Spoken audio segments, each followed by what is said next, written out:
전 애인을 잊기에 새 사람을 만나는 것보다 좋은 방법이 있을까요? 불안함을 극복할 수 있는 현실적인 방법을 들어보고 싶습니다. 글쎄요. 저는 이렇게 말씀드리고 싶어요. 26살에 처음 사귀었던 전 여친이랑 헤어진 지 5개월이 지나갔는데 아직도 꿈에 나와서 너무 괴롭네요. 몸이 힘든 일 하면서 바쁘게 살면 잊을 수 있을 줄 알았는데 원래도 불면증을 알아서 일상생활을 위해 2달 전부터 수면제를 복용하고 있는데 잊을 때쯤 한 번씩 꿈에서 그 사람이 정색하는 악몽을 꾸고 그것 때문에 잠에 들기 힘드네요. 전 애인을 잊기에 새 사람을 만나는 것보다 좋은 방법이 있을까요? 일단 이거는 너무 쉬워요. 결론만 말하자면 시간이 해결해 줄 겁니다. 언젠간. 여러분들 다 아시잖아요. 근데 이런 거를 볼 때마다 좀 그런 생각이 들어요. 저는 어떤 분은 제가 뭐 연애 컨텐츠를 다룰 때 연애관이나 이런 게 되게 안 와닿고 공감이 안 될 것 같아. 왜냐면은 제가 기질적으로 어떤 성격 검사를 하든 간에 이 관계 지향성이 엄청 낮거든요. 그러니까 관계를 그렇게 중요하게 생각하는 편이 아니라는 거지. 관계에 의존도 잘 안 하고 기대도 딱히 없고, 물론 막내라 가지고 부모님한테는 아직 응석 부리긴 하는데, 그래서 전 헤어져도 힘들었던 적이 아주 어렸을 때 한 번 빼고는 없거든요. 누가 보면 좀 사이코패틱한 성향으로 생각할 수도 있어. 실제로 그런 평가도 좀 받고. 근데 남자분들도 은근히 이렇게 여린 분들이 꽤 있더라고. 헤어지고 나서 너무 힘들어하고. 그래도 뭐 5개월이 지났잖아. 지금 5개월. 이제 보통 6개월이 지나면 조금씩 이런 감정이 잠잠해지긴 하거든. 이론적으로는. 그 배우자의 사별도 6개월 이후에는 조금씩 괜찮아진다고 해요. 여튼 질문이 뭐냐? 이 상황에서 새 사람을 만나는 것보다 좋은 방법이 있을까요? 글쎄요. 저는 이렇게 말씀드리고 싶어요. 이 기간에는 새 사람을 만나는 것보다는 본인이 새 사람이 됐으면 좋겠습니다. 여러분들 혹시 고동력이라는 말 들어보셨나요? 고동력? 고동력이라는 단어 아시는 분? 용대씨 아시는구나. 이게 책 같은 거 많이 보시는 분들은 알아요. 사실 외로움이랑 고동력은 다르거든요. 그러니까 외로움이라는 건 혼자 있을 때 생기는 게 아니라 사람들 사이에 있을 때 생기는 거거든. 이런 거지. 내가 상대를 생각하는 것만큼 상대는 나를 생각하지 않은 것 같을 때 외로움을 느끼고, 내가 사람들 사이에서 너무 평범한 존재고 아무도 신경 써주지 않을 때 그때 느껴지는 거야, 외로움은. 그래서 스스로 혼자가 될 때 느끼는 건 외로움이 아니라 고독감이죠, 고독감.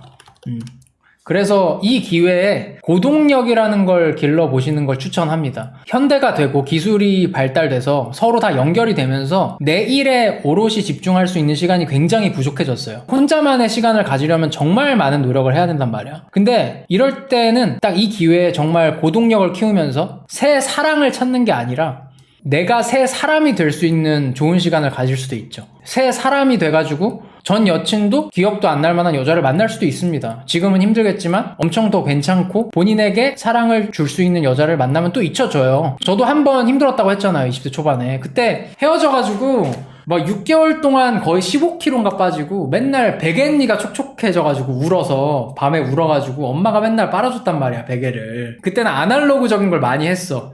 그 사진첩 같은 것도 손수 만들고, 저는 그때 100일 동안 편지를 매일 써가지고 모아서 보내줬던 로맨틱한 사람입니다, 저. 지금은 좀 사이코패스 같아졌지만 이제 풍파를 맞았더니 제가 로맨틱한 사람이에요. 그때 어떻게 했냐, 사진첩도 막 쌓이잖아, 연애를 하다 보면. 근데 그거를 이제 헤어지고 보면 너무 힘들어가지고 폐품장에 버렸다가 다시 찾아왔다가 이걸 내가 10수번은 반복했다, 이 사람들아. 그리고 잊혀질 때쯤 또 연락이 와가지고 흔들릴 뻔했다가 결국 끝나고. 근데 지나고 보니까 더 여성스럽고 아리따운 여성들이 많더라고요. 그때 왜 이렇게 시간을 낭비했을까? 한 명이라도 더 만날걸, 슬퍼할 시간에. 근데 제가 이분에게 도움이 될 만한 이야기가 따로 있어요. 다음 사연을 같이 읽으면서 이야기를 해주려고 제가 말을 좀 아꼈습니다. 다음 사연을 딱 여기서 딱 연결을 해가지고 보는 거야. 자, 여자분인데 이분은 인생은 속도가 아니라 방향이라고 하지만 환경에 지배당하고 흔들리는 게 인간이기에 주변에 친한 친구들 70-80%가 결혼을 했고 20%는 육아를 하고 있고 애인 있는 친구까지 하면 90%라서 늦었다는 느낌이 자꾸 들어서 불안한 마음이 자꾸 듭니다. 짝을 찾기 위해 소개팅도 하고 있긴 한데 혼자인 기간 동안 불안함을 느낄 때가 문득 있는데 불안함을 극복할 수 있는 현실적인 방법을 들어보고 싶습니다. 자, 이분 여성분이시거든요. 근데 저는요, 좀 주변에 오히려 저는 실제로는 남자인 친구들이 많아가지고 어쩌면 실제로는 남성향적인 사람이라서 그 남자들한테 좀 동정심이 별로 없어. 좀 세지. 근데 저는 좀 마음으로는 현대 여성들이 되게 행복했으면 하는 마음이 있습니다. 항상 난 느껴, 난 왜 이렇게 여성들이 행복했으면 좋겠지? 라는 생각을 항상 해요. 제가 며칠 전에 어떤 메일을 받았어요. 되게 똑똑하신 분인 것 같은데 이거 기억나세요? 제가 저번에 그 여성의 그 정조관녀, 그리고 혼전순결. 이 문화가 일부일처제를 유지하는데 왜 필요할까 설명을 한 영상을 올렸잖아. 그리고 제가 거기서 마지막에 여성의 순결함을 필수라고 생각하는 사람들은 비판을 하면서 후반부에 현대 여성들이 언제부턴가 순결을 지킬 이유가 없었다. 남자들도 그걸 존중해주지 않았다. 이 말을 했는데 그거에 대해 비평을 해주셨어요. 자기가 감정적이라서 좀 긁혔다 이렇게 말씀해주시면서 메일을 보냈는데 감정적이지 않았습니다. 되게 예의도 갖추셨고 그래서 제가 답장을 해드렸어요. 근데 제가 왜 그 말을 했냐면 요즘 보면 연애나 결혼 시장에서 페미니스트들이 남자를 공통의 적으로 규정을 하는 것처럼 그 여성을 공통의 악으로 규정하는 사람들이 많아졌어요. 전 체감이 되거든요. 댓글도 보면. 그런 친구들은 저를 싫어할 거예요. 근데 전 이해는 합니다. 존중을 안 할 뿐이지. 저번에도 이 말 했는데 보통 이런 말 하잖아. 이해는 안 되는데 존중은 해. 이런 말을 보통 하잖아. 나도 입버릇처럼 이 말을 하는데 내가 저번에 뭐라고 했어? 이거 원래 거꾸로라니까? 정확하게 저는 이해는 되는데 존중을 안 하는 거예요. 나는 범죄자도 이해할 수 있다니까? 왜 이해를 못해? 이해는 이성의 영역인데 그 이해를 할 수 있어야 예방도 하고 판결을 내릴 수가 있는 거예요. 범죄 심리학이라는 분야도 있잖아. 그게 뭐야? 범죄자를 이해해가지고 예방하기 위한 학문이야. 근데 범죄자는 감옥에 가지. 왜? 존중이 안 되니까. 그러니까 이해는 이성의 영역이고 존중은 약간 감정적이고 종교적인 거예요. 생각해보면 동물끼리 죽이면 지들끼리 감옥을 보냅니까? 아니야. 인간만 그래. 왜? 인간의 생명은 소중하니까. 그 이유는? 종교적인 거 아니면 설명을 못합니다. 인간의 생명은 그냥 귀중한 거예요. 이유가 없어요. 우리가 그렇게 믿기로 했으니까. 그러니까 인간 세계에서 일어나는 행동 중에 이해가 안 될 건 하나도 없어요. 공부를 하면. 다 일어날 만한 일입니다. 왜냐면 인간도 동물이니까. 근데 인간은 인간답기로 우리가 약속을 했잖아. 동물이랑 다르기로 했잖아. 그래서 존중을 안 하는 거지, 감정적으로. 여튼 말이 샜는데 저는 여성을 공통의 적으로 규정하는 그 친구들이 이해가 돼요. 근데 존중을 안 해. 왜? 나는 교육하는 사람이거든. 그런 태도는 개인의 교육의 관점에서 유해해요. 근데 내가 비평을 받았다고 했잖아. 현재 일부일처제가 무너진 건 여성의 탓이 아니다. 남자의 탓도 아니지만 여성의 탓도 아니다. 모두가 서로에게 영향을 주는 거다. 이 말을 한 건데 제가 그 말을 굳이 껴넣은 이유는 여성이라는 존재가 사회의 문화를 바꿀 만한 강하고 영향력 있는 존재가 아니라고 말씀을 드리고 싶어서였어요. 젊은 여성들이 그렇게 힘이 강한 존재가 아니라고. 여성들도 똑같이 매체, 시대 문화 여기에 힘없이 휩쓸릴 수밖에 없는 희생양이에요. 페미니스트라는 사람들도 99%는 자기 생각이 아니야. 뭔가 어떤 내면의 결핍이 있었는데 위에 있는 사람들이 그런 메시지를 송출해. 정책적인 이유든 뭐든. 그러면 우리 같은 사람들은 그냥 동조를 하는 거지. 심지어 심리학적으로 여성이 남성보다 그런 외부 메시지에 동조하는 경향이 훨씬 강합니다. 그런 거에 훨씬 취약해요, 여자들이. 특히 한국은 문화가 그 여성들이 결혼, 출산 안 해. 여자한테 손해야. 혼자 살겠어. 이런 분들이 많잖아. 근데 이게 겉으로는 멋있어 보이지. 막 여성들의 인권이 막 올라간 것 같지? 근데 저는 그렇게 생각 안 해요. 그들은 오히려 매우 중요한 하나의 선택지를 외부의 그 메시지, 정책적인 메시지에 의해서 너무 쉽게 잃어버린 겁니다. 제가 상담을 한 바로는 많은 여성들이, 젊은 여성들이 심적으로 매우 불안해하고 혼란스러워합니다. 남자들처럼 대다수의 젊은 여성들 또한 피해자이자 희생양이라는 거죠. 사회 문화적인 흐름, 정책적인 메시지, 프로파간다 여기에 휩쓸릴 수밖에 없죠. 그래서 저는 여성들이 행복했으면 좋겠어요. 자신이 누릴 수 있는 행복을 가졌으면 합니다. 이 사연도 한번 봐봐. 본인이 환경에 지배당하고 있는 것 같다. 주변에 누구는 육아도 하고 연애도 하는데 난 늦은 것 같다. 불안해하잖아. 이 사람도 사실 당한 거야. 사회가 주는 메시지와 내 어떤 숨겨진 욕구 이게 일치하지가 않아가지고 흔들리고 불안해하는 거거든. 이런 여성들이 진짜 많다니까. 그래서 이분은 이제 불안감을 극복할 수 있는 현실적인 조언을 구하신대요. 이거에 대한 대답은 제가 첫 사연자분하고 똑같이 말해드릴 수 있어. 첫 번째 분은 이별 후폭풍을 어떻게 극복할까 하고 두 번째 분은 불안감을 어떻게 없애야 될까요? 이거 못 없애요. 가장 좋은 방법은 직면하고 그 부정적인 감정과 상황에서도 어떤 의미를 도출하는 겁니다. 자, 이게 무슨 소리냐면 이 이야기를 한번 해보자. 그 빅터 프랭클이나 에리 프롬 같은 이제 실존주의 정신분석학자들은 삶의 의미를 매우 중요하게 생각합니다.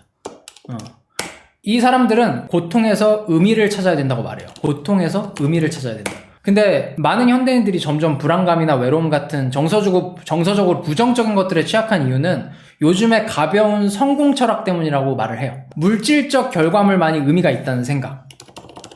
이게 우리를 망가뜨린다고 말을 하는 거야. 이런 흐름에서는 어때? 물질적이고 결과적인 가치만 의미가 있다는 사고가 지배적이게 되죠. 하지만 우리가 추구하는 가치의 범주를 더 넓게 분류한다면 새로운 관점을 가져볼 수가 있어요. 자, 우리가 살면서 누릴 수 있는 가치는 크게 세 가지가 있습니다. 첫 번째, 창조적 가치. 이게 뭐냐면 행동을 통해 실현되는 가치야. 이거는 뭐냐? 여러분들이 오늘 회사를 갔잖아? 생활비를 충당하기 위해서 졸린 눈 비비면서 일한 거잖아요. 그래서 업무를 하고 돈을 벌었다면 여러분들은 창조적 가치를 만들어낸 거예요. 두 번째 가치는 경험적 가치가 있어요. 이건 말 그대로 세상을 경험하면서 얻을 수 있는 가치예요. 자, 일해서 돈을 벌고 그 돈으로 물질적인 거를 포함해서 예술을 즐길 수도 있고 여행을 갈 수도 있고 뭐 여러분들이 월급으로 지난달에 여행을 갔다 오셨으면 경험적인 가치를 누린 겁니다. 근데 마지막으로 가치가 하나 더 있는데 그게 바로 태도적 가치예요. 태도적인 가치는 뭐냐? 인간으로서 바꿀 수 없는 거, 운명적인 것들, 직면할 수밖에 없는 고통, 이거를 감수할 때 실현되는 가치입니다. 그래서 태도적 가치까지 가치의 범주로 분류를 할 때 우리는 진정으로 삶을 제대로 살아갈 수 있다는 거죠. 그러니까 인간의 가치는 행동이나 어떤 물질적인 거를 누리는 것만으로 성취되는 게 아니라 고통 가운데서도 성취될 수 있다는 겁니다. 고통스러울 수 있는 것도 가치이자 성취예요. 그 안에 의미가 있고. 자, 쉽게 설명해보자. 보통 우리가 직장 생활에 왜 불만을 가죠? 왜냐면 창조적 가치와 경험적 가치만 가치라고 생각하니까. 그러니까 월급이 어떻고 회사가 어떻고 불만이 더 많지. 내가 일하는 과정을 돈 버는 행위로만 생각을 하면 불행해질 수밖에 없어요. 인간관계, 연애 다 똑같아. 근데 직장에서 일어날 수밖에 없는 고통들, 뭐 인간관계 스트레스 이런 거, 이게 부정적이겠지만 엄연히 태도적 가치입니다. 이런 스트레스도 나름의 의미가 있다는 거죠. 그래서 우리는 어떤 결과적인 성패를 넘어서 고통스러운 체험에 대해서도 능동적으로 이야기할 수 있어야 됩니다. 진짜 어른이 되려면. 이런 사회적 성공은요, 사유재산이란 개념이 생긴 뒤로 매우 소수만이 누릴 수 있는 창조적 가치이면서 경험적 가치예요. 근데 우리 인간으로서 모두 운명일 수도 있는 이런 삶의 고통은 모두가 누릴 수 있는 가치죠. 이걸 받아들였을 때 내적으로 충만해지고 자유로워지기 시작한다는 겁니다. 물론 제가 사회적으로 합의되어 있는 성공을 이루는 게 의미가 없다는 뜻이 아니에요. 중요한 가치야. 근데 이 태도적 가치도 의미가 있다는 거지. 이거는 간단한 질문으로도 증명이 가능해. 어떤 사람한테 그 실패한 사랑의 경험, 그리고 삶에서 힘들고 고통스러웠던 경험을 하나도 빼놓지 않고 다 지워버렸으면 좋겠냐고 물어봐. 이렇게 물어보는 거지. 부정적인 감정이 들었던 모든 경험을 다 지울 수 있다면 지울 겁니까? 뭐 처절한 첫사랑의 경험, 친구들이랑 다퉜던 일, 부모님하고 싸웠던 거, 이거 기억해서 다 지워버릴 수 있는데 지우시겠어요? 이걸 질문했을 때 그 정신의학 내담 기록을 보면 놀랍게도 많은 사람들이 그렇지는 않다라고 대답을 합니다. 그러니까 말로는 고통스럽다고 하는데 그 고통에 어떤 의미가 있다는 걸 다 본능적으로 알고 있다는 거죠. 근데 이게 인간이라는 게 어쩔 수 없이 유쾌한 경험만 의미가 있는 거라고 생각하는 경향이 있거든. 근데 스스로한테 물어보세요. 본인이 왜 지금 행복해야 되나요? 왜 불행하지 않아야 되죠? 왜 외롭지 않아야 됩니까? 우리가 불행해야 될 이유도 없지만 행복해야 될 이유도 없어요. 그러니까 어떨 땐 행복하고 어떨 땐 불행한 게 삶이지. 이게 우리의 운명이야. 사실 많은 철학자들이 인간은 즐기려고 세상을 사는 게 아니다라는 말을 하지. 엄청난 쾌락과 즐거움이 생각보다 삶에 큰 의미를 줄 수 없다는 사실도 아시잖아요. 책에 다 나오잖아. 근데 마냥 쾌락적이고 즐거운 게 삶에 의미를 주지 못한다는 뜻은 뭐야? 즐거움이 부족하거나 고통스럽다고 해서 삶에 의미가 없는 건 아니라는 뜻이죠. 여러분, 음악을 예로 들어볼까? 듣기 좋은 음악은 그 멜로디가 장조냐 아니면 단조냐 이런 것과는 크게 관련이 없어요. 예를 들어 비창 같은 경우에는 이게 미완성 교향곡이거든. 근데 듣기 좋고 가치 있는 음악이지. 여러분들의 인생도 똑같아요. 지금 삶이 굉장히 우울한 단조 같아도 또 미완성 같아 보여도 그게 여러분의 인생의 완성도와는 상관이 없습니다. 이런 것에서 의미를 찾으려고 하기만 한다면. 그래서 외로운 거, 불안한 거, 그거는 없앨 수 있는 게 아니에요. 그거 자체가 욕심입니다. 자기 맘대로 마법처럼 벗어날 수 있는 게 아니라는 거지. 그냥 그걸 직면하고 거기서 어떤 의미를 찾으셔야 돼요. 과정에서. 분명히 의미가 있을 거고 지나고 나면 다 나름의 의미가 있을 겁니다. 이 말을 하고 싶었다. 오케이? 자, 오늘 상담은 여기까지.